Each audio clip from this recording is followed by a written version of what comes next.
FIITJEE coaching के खिलाफ parents का गुस्सा फूटा जब कोचिंग बीच सेशन में बंद हो गई और टीचर्स भी छोड़कर जा रहे हैं। हजारों स्टूडेंट्स के भविष्य से खिलवाड़ हो रही है। परिजन एसएसपी से शिकायत करने पहुंचे हैं। यह घटना मेडिकल थाना क्षेत्र की है। देखिए, सबसे पहले फिटजी के सेंटर्स कई जगह बंद हुए। आज से 6 महीने पहले महाराष्ट्र में बंद हुए, पुणे में बंद हुआ। तो हमने यहाँ पे भी पूछा कि सर आपके 3-4 सेंटर बंद हो गए हैं, यहाँ तो बंद तो नहीं होने वाले हैं। तो उन्होंने कहा नहीं सर, फिटजी सेंटर प्रॉफिट में है, यहाँ बंद होने का कोई सवाल नहीं है, आप पढ़ाते रहिए। हम फीस जमा करते रहे। मैंने खुद 6 लाख रुपए अपने जमा कर चुका हूँ और 71,000 रुपए अभी बाकी है।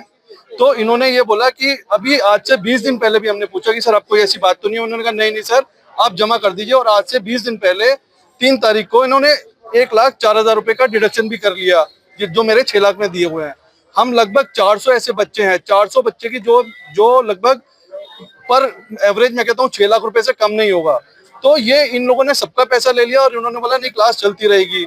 फिर इन्होंने इनसे पूछा गया कि सर अब क्या होगा आगे, तो इन्होंने कहा नहीं हम आपको पढ़ाएंगे। अगर फैकल्टी इनकी टोटल 13 फैकल्टी है, 13 में से 12 चले गए हैं आकाश में। इन्होंने कहा नहीं सर हम फिर भी पढ़ाएंगे आपको। अब बच्चे या तो कुछ बच्चे बैठ गए कि हम आकाश जाएं, कुछ बच्चे बोले कि नहीं हम फिटजी जाएं।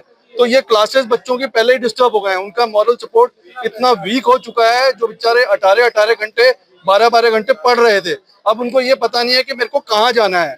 तो सबसे पहला तो पैसा बाद में है। उनका मॉरल सपोर्ट इतना वीक हो गया है कि हम अपने बच्चों को यहाँ ला नहीं रहे हैं। जो हमने ग्रुप बनाया है उसमें से हटा रहे हैं ताकि वो फर्दर डिप्रेस ना हो।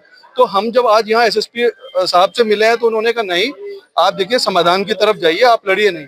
तो हमारे किसी का मकसद ये नहीं कि हम लड़े, हम सिर्फ इसलिए आए हैं कि हमें सोल्यूशन मिले हमारे बच्चों को मॉरल। इसमें एक चीज और इम्पोर्टेंट कहनी है सर, एक इम्पोर्टेंट चीज ऐड करनी है।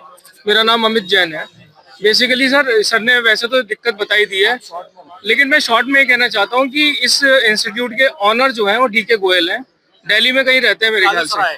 और मजे की बात यह है कि केजरीवाल जी जो दिल्ली के में इस समय इलेक्शन लड़ रहे हैं, वो कहते हैं जी मैंने शिक्षा का इतना ज्यादा प्रसार किया है, जबकि शिक्षा माफिया जो डीके गोयल हैं इन्हें अपने घर में बैठा के छुपा के बैठे हुए हैं।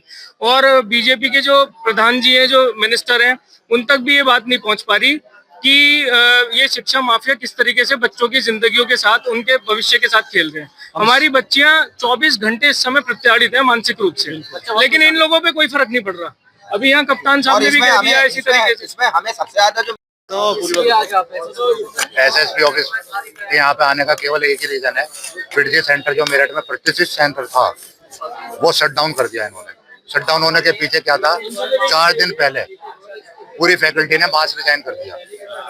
उससे पहले यदि 5 महीने या 6 महीने से कोई प्रॉब्लम चल रही थी, किसी पेरेंट्स को, किसी बच्चे को, किसी को फेवर में नहीं लिया कि भाई इस तरह की हमारी प्रॉब्लम चल रही है या हमें तनख्वाह नहीं मिल रही है या जो भी कुछ था, आए रिजाइन करके चले गए। जब आज आकर पता चला कि जो यहाँ तो टीचर ही नहीं है कोई भी, तो in the mean time FIITJEE वालों ने क्या सपोर्ट दिया हमें कि वहां से आ जाएंगे नोएडा से। वो 1 दिन आए या 2 दिन आए, तीसरे दिन पता चला कि वो भी रिजाइन कर दिया। ऑन एन एवरेज यदि बात करूं तो 4 से 5 लाख फीस है 2 साल की, किसी की 4 साल की 2 से 25 करोड़ का हिसाब, किसी की 4 साल की, किसी की 2 साल की। मतलब यदि आप ये समझो तो करोड़ों में है इसकी फिगर।